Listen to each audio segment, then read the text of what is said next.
Being a teacher and seeing these mass shootings is always something that's on my mind. This is important for us as teachers to be able to comfort our students and to be able to make them feel more confident in our ability to lead them should we have this kind of crisis in our school. We've seen an increase in the number of intrusions that have taken place in high schools and even elementary schools across the country. I've personally seen what it looks like to go through something like that, not in a school, but in a parish. It makes you aware of the fact that unless you're trained in understanding how to respond to a situation like that, it can really get out of control pretty quickly. Our number one priority at St. Michael is the safety of our students and our faculty.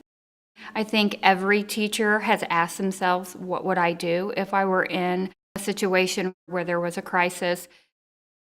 We're looking for a way to empower them so that they felt like they had choices and then they knew how to remain calm and be safe in the unlikely event of a crisis.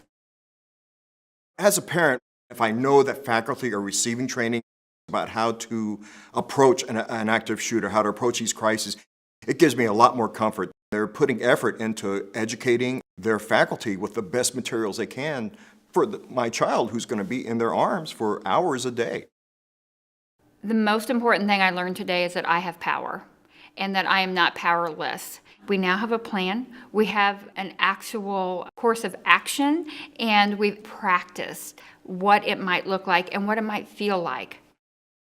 I've been in active shooter training in another school situation. What Vaughn produced for us today, along with his son Kyle, was far superior. In particular, equipping us with ways in which we could become proactive.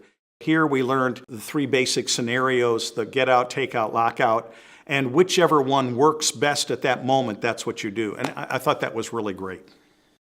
If we're talking about an active shooter, we should have a plan, and we definitely have a plan now. I think the most important thing I learned today is that as instructors, we're actually the first responders, not the police.